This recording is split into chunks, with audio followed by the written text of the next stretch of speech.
Medusa. Greek की पौराणिक कथाओं में मेड्यूसा को एक पंखों वाली औरत के रूप में याद किया जाता है, जिसके बाल जहरीले सांपों के थे। 3 गॉर्गन बहनों में से वो एक थी। फोर्कस और कीटो की बेटी थी, जो सामुद्रिक देवताएं थी।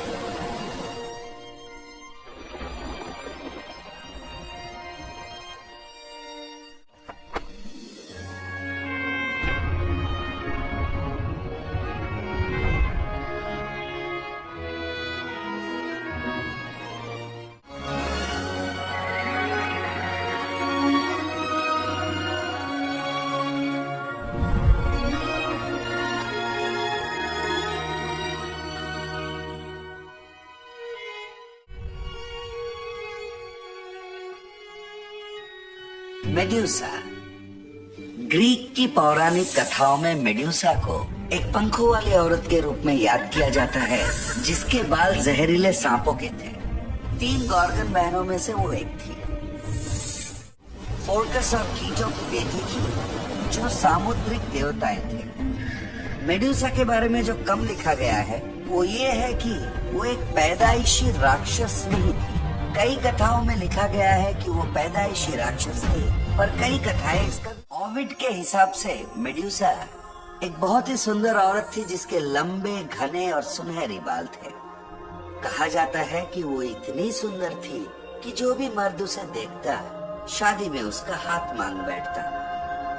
हर मर्द पोसाइडन के अलावा, जो समुंदर का भगवान था। पोसाइडन को भी वो बहुत पसंद थी, पर मेड्यूसा से शादी करने के बजाय उसने एथेना के पवित्र मंदिर में उसका बलात्कार किया। कुमारी देवी थी और उसकी मंदिर अपवित्र होने से उसे बहुत गुस्सा आया। इसका सारा दोष उसने मेड्यूसा पर डाला।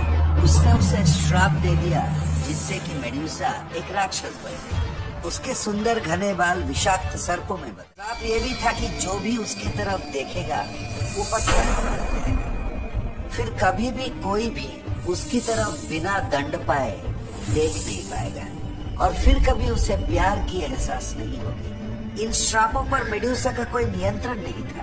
मतलब ये कि उसे एकांत में अकेला ही रहना पड़ता। उसे सजा मिला, जबकि बलात्कार उसी की हुई थी।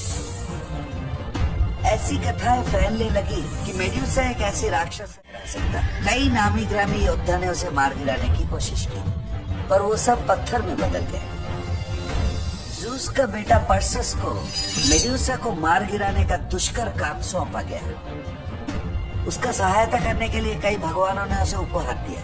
हेडिस ने एक हेलमेट दिया, जिससे वो अदृश्य हो सके।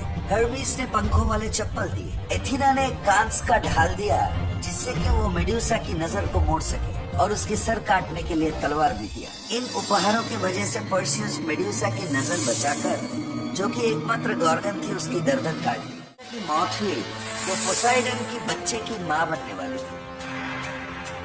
उसके कटे हुए गर्दन से पंखों वाला घोड़ा पेगासस और क्रिसॉर निकले। इसके बाद पर्सियस ने मेड्यूसा के कटे हुए सर को कई सारे युद्ध जीतने में इस्तेमाल किया। ये सर कई जीते हुए युद्धों का। भले ही मेड्यूसा को राक्षस कहा गया है, लेकिन अपने समय में एक खलनायिका के तौर पे उसे सबसे ज्यादा गलत समझा गया है। शिकार होने के बावजूद एथेना ने उसे श्राप दिया। कई सारे योद्धाओं के खिलाफ ना चाहते हुए भी उसे लड़ना पड़ा, क्योंकि उसे मारना वीरता कहलाता। मौत के बाद उसके सर को एक सुरक्षात्मक ताबीज की तरह इस्तेमाल किया, जिससे कि बुराई से बचा जा सके।